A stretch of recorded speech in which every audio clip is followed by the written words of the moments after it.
Good morning. Business studies chapter 8 എട്ടാമത്തെ ചാപ്റ്ററാണ് sources of business finance.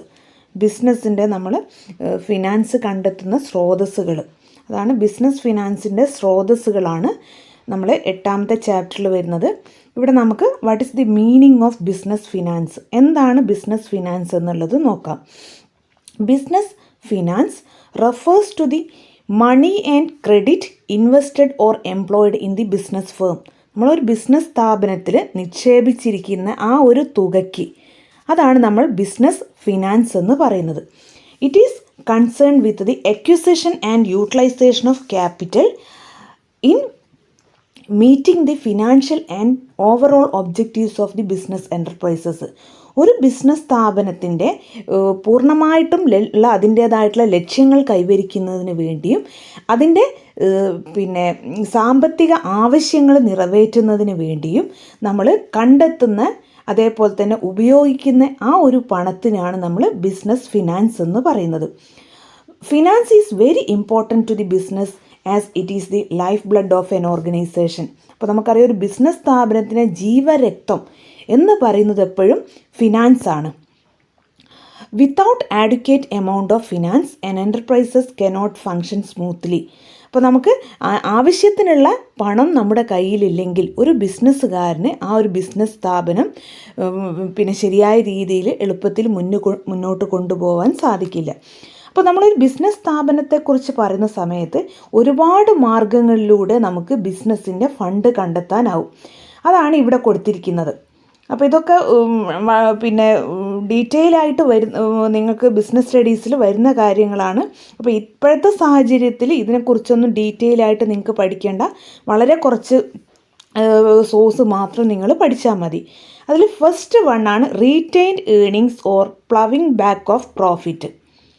അപ്പോൾ അതെന്താണ് റീറ്റെയിൻഡ് ഏർണിങ്സ് എന്ന് നോക്കാം.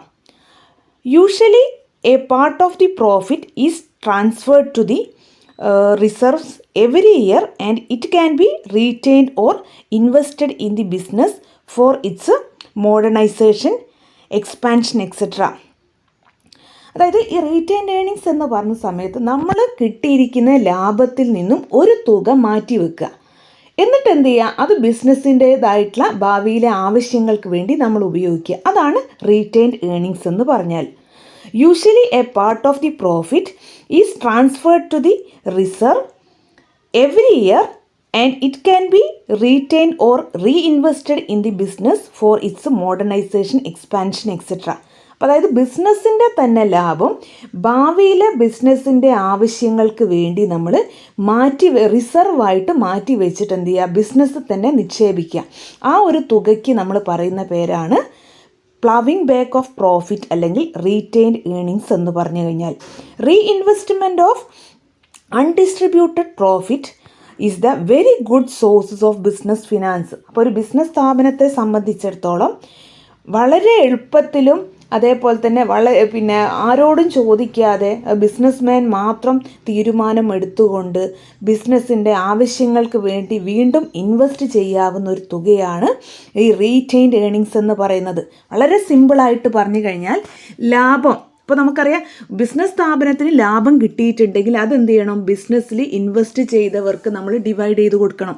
അപ്പോൾ ഇങ്ങനെ ബിസിനസ്സിൽ കിട്ടിയിരിക്കുന്ന ലാഭം ഷെയർ ഹോൾഡേഴ്സിന് കൊടുക്കാതെ ബിസിനസ്സിൻ്റെ ആവശ്യങ്ങൾക്ക് വേണ്ടി ഒരു തുക മാറ്റി വയ്ക്കുകയാണെങ്കിൽ അതിനാണ് റീറ്റെയിൻഡ് ഏർണിങ്സ് എന്ന് പറയുന്നത്. Issue of shares. The capital of company is divided into large number of equal parts or units. ഒരു കമ്പനി അവരുടെ മൂലധനത്തെ ഈക്വൽ പാർട്സ് ആയിട്ട് ഡിവൈഡ് ചെയ്യും. Each such part is called a share. For example, ഒരു കമ്പനിയുടെ capital എന്ന് പറയുന്നത് 10 lakh ആണ്. ഈ 10 lakh എന്നുള്ളത് ഒരു വ്യക്തി മാത്രം ബിസിനസ്സിൽ ഡെപ്പോസിറ്റ് ചെയ്യാതെ നമ്മൾ എന്ത് ചെയ്യുക, ഒരു 10,000 ആൾക്കാരുടെ കയ്യിൽ നിന്നും ഈക്വൽ എമൗണ്ട് ആയിട്ട് വാങ്ങുക. അപ്പോൾ 10,000 ആൾക്കാരുടെ കയ്യിൽ നിന്നും ഈക്വൽ എമൗണ്ട് എന്ന് പറയുന്ന സമയത്ത് ഓരോരുത്തരും എത്ര രൂപയാണ്, ഓരോരുത്തരും 100 രൂപ തന്നാൽ മതി. ആ ഓരോ 100 രൂപയ്ക്കും നമ്മൾ പറയുന്നതാണ് ഷെയർ എന്നുള്ളത്. In other words, share is the share of the share capital of the company. ഒരു കമ്പനിയുടെ ഷെയർ ക്യാപിറ്റലിലെ ഓരോ ഓഹരിക്കും നമ്മൾ പറയുന്ന പേരാണ് ഷെയർ എന്നുള്ളത്. The aggregate value of share is called share capital. നമ്മൾ എല്ലാ ഷെയർസിനെയും കൂടെ മൊത്തമായിട്ട് നമ്മൾ ഉപയോഗിക്കുന്ന വാക്കാണ് ഷെയർ ക്യാപിറ്റൽ എന്നുള്ളത്. ഷെയർ ക്യാപിറ്റൽ എന്ന് പറഞ്ഞു കഴിഞ്ഞാൽ ഒരു കമ്പനി അവർക്കാവശ്യമായിട്ടുള്ള മൂലധനം ഈക്വൽ യൂണിറ്റ്സ് ആയിട്ട് ഒരു നിശ്ചിത ആൾക്കാരിൽ നിന്നും വാങ്ങിയിട്ട് ബിസിനസ്സിൻ്റെ ക്യാപിറ്റൽ സമാഹരിക്കുകയാണെങ്കിൽ അതിനാണ് നമ്മൾ ഷെയർ ക്യാപിറ്റൽ എന്ന് പറയുന്നത്. Those who subscribes to the share capital becomes the members of the company and are called the shareholders. അപ്പോൾ നമ്മൾ ഈ ഓരോ ഷെയർ വാങ്ങുന്ന ആൾക്കാരും കമ്പനിയുടെ മെമ്പേഴ്സാണ്. അവരെ നമ്മൾ കമ്പനിയുടെ ഷെയർ ഹോൾഡേഴ്സ് എന്നുള്ള പേരിലാണ് അറിയപ്പെടുന്നത്. And they are getting the status of owners in the company. അതേപോലെ തന്നെ അവർ കമ്പനിയുടെ ഉടമസ്ഥന്മാരായിട്ടാണ് അറിയപ്പെടുന്നത്. Hence shares are also described as ownership securities. ഒരു സ്ഥാപനത്തെ സംബന്ധിച്ചിടത്തോളം അതിൻ്റെ ഉടമസ്ഥ സെക്യൂരിറ്റികളായിട്ട് ആണ് ഈ ഷെയർസ് വരുന്നത്. 2 types of shares are issued by companies to raise its capital. അപ്പോൾ നമ്മൾ ഒരു കമ്പനി അവരുടെ ക്യാപിറ്റൽ റേസ് ചെയ്യാൻ വേണ്ടി പ്രധാനമായിട്ടും 2 തരത്തിലുള്ള ഷെയർസാണ് ഇഷ്യൂ ചെയ്യുന്നത്. First one equity shares, then second one preference shares. അപ്പോൾ എന്താണ് ഇക്വിറ്റി ഷെയർസ്, എന്താണ് പ്രിഫറൻസ് ഷെയർസ് എന്ന് നമുക്ക് നോക്കാം. Equity shares. Equity shares are those shares which do not carry any special or preferential right in payment of dividend or repayment of capital. അതായത് ഇപ്പോൾ നമുക്കറിയാം ഒരു കമ്പനിയുടെ ഷെയർ നമ്മൾ എടുത്തിട്ടുണ്ടെങ്കിൽ നമുക്ക് എന്ത് ചെയ്യും, ആ ഒരു കമ്പനിയുടെ ലാഭത്തിലാവുന്ന സമയത്ത് ആ ലാഭത്തിൽ നിന്നും നമുക്ക് എന്ത് ചെയ്യും, ഒരു നിശ്ചിത നമുക്ക് തുക കിട്ടും. അതിനാണ് നമ്മൾ ഡിവിഡൻഡ് എന്ന് പറയുന്നത്, ലാഭവിഹിതം. ഇപ്പോൾ കമ്പനിക്ക് പ്രോഫിറ്റ് ഉണ്ടാകുമ്പം നമുക്ക് ആ പ്രോഫിറ്റിൻ്റെ ഒരു വിഹിതം നമുക്ക് തരും, ഷെയർ നമുക്ക് തരും. അതിന് നമ്മൾ ഉപയോഗിക്കുന്ന പേരാണ് ഡിവിഡൻഡ് എന്നുള്ളത്. അപ്പോൾ ഇങ്ങനെ കമ്പനിയുടെ ഡിവിഡൻഡ് ലഭിക്കുന്ന സമയത്തും അതേപോലെ തന്നെ കമ്പനി അടച്ചു പൂട്ടുന്ന സമയത്ത് കമ്പനിയുടേതായിട്ടുള്ള ക്യാപിറ്റൽ ഓരോ ഷെയർ ഹോൾഡേഴ്സ് എത്രയാണോ ക്യാപിറ്റൽ തന്നിരിക്കുന്നത് അവർക്കൊക്കെ ആ തുക നമ്മൾ തിരിച്ചു കൊടുക്കണം. അപ്പോൾ ഈ 2 സാഹചര്യങ്ങളും യാതൊരു മുൻഗണനയും ലഭിക്കാത്ത വിഭാഗം ഷെയർ ഹോൾഡേഴ്സാണ് ഇക്വിറ്റി ഷെയർ ഹോൾഡേഴ്സ് എന്നറിയപ്പെടുന്നത്. Equity shareholders are those shares which do not carry any special or preferential rights. അതായത് യാതൊരു തരത്തിലുള്ള മുൻഗണനാ അവകാശങ്ങളും ഇല്ലാത്ത വിഭാഗം. ലാഭം കിട്ടുന്ന സമയത്ത് എല്ലാവർക്കും ലാഭം കൊടുത്തതിന് ശേഷം മാത്രം ലാഭവിഹിതം ലഭിക്കുകയും കമ്പനി വൈൻഡ് അപ്പ് ചെയ്യുന്ന സമയത്ത്, ക്ലോസ് ചെയ്യുന്ന സമയത്തും അവർ ക്യാപിറ്റൽ എന്ന് പറയുന്നത് എല്ലാവർക്കും കൊടുത്തു കഴിഞ്ഞതിന് ശേഷം മാത്രം കിട്ടുകയും ചെയ്യുന്ന വിഭാഗമാണ് ഈ ഇക്വിറ്റി ഷെയർ ഹോൾഡേഴ്സ് എന്ന് പറയുന്നത്. Equity share holders are the risk bearers as well as the real owners of the company. എന്നിരുന്നാലും കമ്പനിയുടെ യഥാർത്ഥ ഉടമസ്ഥന്മാരായിട്ട് വരുന്ന ആൾക്കാരാണ് ഈ ഇക്വിറ്റി ഷെയർ ഹോൾഡേഴ്സ്. കമ്പനിയുടേതായിട്ടുള്ള നഷ്ടസാധ്യതകളൊക്കെ പലപ്പോഴും ഏറ്റെടുക്കുന്നതും ഇക്വിറ്റി ഷെയർ ഹോൾഡേഴ്സാണ്. They receive money only after the payment of all other debts. കമ്പനിയുടേതായിട്ടുള്ള എല്ലാ കടബാധ്യതകളും ചിലപ്പോൾ ഇൻട്രസ്റ്റ് കൊടുക്കാനൊക്കെ ഉണ്ടാവും. അപ്പോൾ ഇങ്ങനെയുള്ള എല്ലാം കൊടുത്തതിന് ശേഷം മാത്രമേ ഇവർക്ക് എന്ത് ചെയ്യുള്ളൂ, ഇവർക്ക് കമ്പനിയുടേതായിട്ടുള്ള ലാഭത്തിൻ്റെ വിഹിതം ലഭിക്കാറുള്ളൂ. The amount raised by the issue of equity share is known as equity share capital. അപ്പോൾ ഇങ്ങനെ ഇക്വിറ്റി ഷെയർ ഇഷ്യൂ ചെയ്തിട്ട് നമ്മൾ ക്യാപിറ്റൽ കണ്ടെത്തുന്നുണ്ടെങ്കിൽ അതിനാണ് ഇക്വിറ്റി ഷെയർ ക്യാപിറ്റൽ എന്ന് പറയുന്നത്. Then second types of shares ആണ് preference shares. A preference shares is one which carries certain preferential rights with regard to the payment of dividend at a fixed rate during the continuance of the business and repayment of capital on the winding up of the company. അതായത് preference share holders എന്ന് പറഞ്ഞ സമയത്ത് നമ്മൾ ഈ പറഞ്ഞ കമ്പനിയുടേതായിട്ടുള്ള dividend ലഭിക്കുന്ന കാര്യത്തിലും അതേപോലെ തന്നെ കമ്പനി ക്ലോസ് ചെയ്യുന്ന സമയത്ത് അവരുടേതായിട്ടുള്ള ക്യാപിറ്റൽ എമൗണ്ട് തിരിച്ച് കിട്ടുന്ന കാര്യത്തിലും മുൻഗണന ലഭിക്കുന്ന വിഭാഗമാണ് പ്രിഫറൻസ് ഷെയർ ഹോൾഡേഴ്സ് എന്ന് പറയുന്നത്.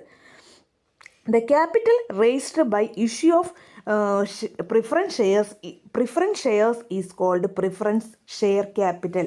അപ്പോൾ നമ്മൾ കമ്പനി പ്രിഫറൻസ് ഷെയർസ് ഇഷ്യൂ ചെയ്തിട്ടാണ് പിന്നെ അവരുടെ ക്യാപിറ്റൽ റേസ് ചെയ്യുന്നതെങ്കിൽ അതിന് നമ്മൾ പ്രിഫറൻസ് ഷെയർ ക്യാപിറ്റൽ എന്ന് പറയും.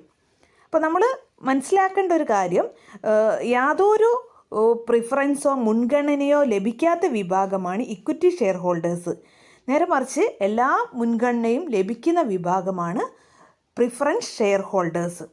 Privileges of a preference share holders.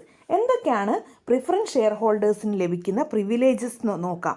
First one, right to get the dividend first at a fixed rate before it is given to the equity share holders. Equity share ഹോൾഡേഴ്സിന് ലഭിക്കുന്നതിന് മുൻപ് തന്നെ ഒരു നിശ്ചിത ശതമാനം വെച്ചിട്ട് ഡിവിഡൻഡ് എല്ലാ സമയത്തും പ്രിഫറൻസ് ഷെയർ ഹോൾഡേഴ്സിന് ലഭിക്കും.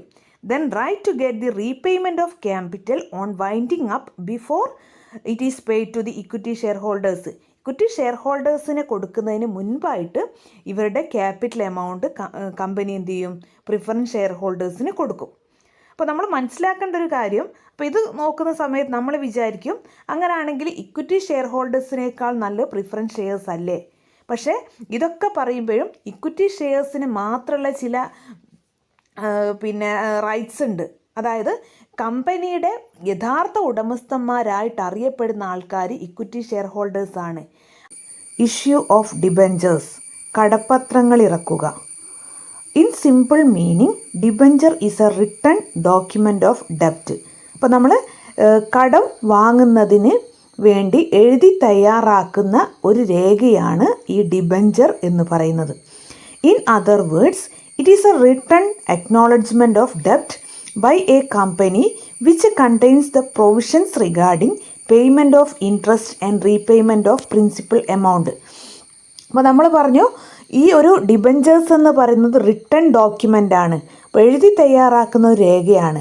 അപ്പോൾ ഇങ്ങനെ എഴുതി തയ്യാറാക്കുന്ന സമയത്ത് കൃത്യമായിട്ട് അതിൽ പറഞ്ഞിരിക്കും നമ്മൾ എത്ര രൂപയാണോ മറ്റൊരു വ്യക്തിയിൽ നിന്ന് ഡിബഞ്ചർ ഇഷ്യൂ ചെയ്ത് വാങ്ങിയിട്ടുള്ളത്, അതിൽ എത്ര ശതമാനം അയാൾക്ക് ഇൻട്രസ്റ്റ് കൊടുക്കണം, അതേപോലെ തന്നെ എപ്പോഴാണ് ഇയാളെ കയ്യിൽ നിന്ന് വാങ്ങിയ തുക തിരിച്ചു കൊടുക്കേണ്ടത് എന്നുള്ള കാര്യങ്ങളെല്ലാം ഉൾപ്പെടുത്തി നമ്മൾ തയ്യാറാക്കുന്ന ഒരു സമ്മതപത്രം കൂടിയാണ് ഈ ഡിബഞ്ചർ എന്ന് പറയുന്നത്. അപ്പോൾ നമുക്ക് ഒരു കമ്പനിക്ക് ഒരു ഡിബഞ്ചർ ഇഷ്യൂ ചെയ്യാം. നമ്മൾ ഷെയർ ഇഷ്യൂ ചെയ്യുന്നത് പോലെ തന്നെയാണ് പൊതുജനങ്ങളിൽ നിന്നും ഇൻവിറ്റേഷൻ വാങ്ങിയിട്ടൊക്കെയാണ് ഈ ഡിബഞ്ചറും ഇഷ്യൂ ചെയ്യാറുള്ളത്. പക്ഷേ നമ്മൾ മെമ്മോറാണ്ടം ഓഫ് അസോസിയേഷനും അതേപോലെ തന്നെ കമ്പനിയുടെ ഡോക്യുമെൻ്റ് ആയിട്ടുള്ള ആർട്ടിക്കിൾസ് ഓഫ് അസോസിയേഷനും അനുവദിക്കുന്നുണ്ടെങ്കിൽ മാത്രമേ പൊതുജനങ്ങളിൽ നിന്നും നമ്മൾ ഡിബഞ്ചർ ഇഷ്യൂ ചെയ്ത് ക്യാഷ് കളക്ട് ചെയ്യാൻ സാധിക്കുള്ളൂ.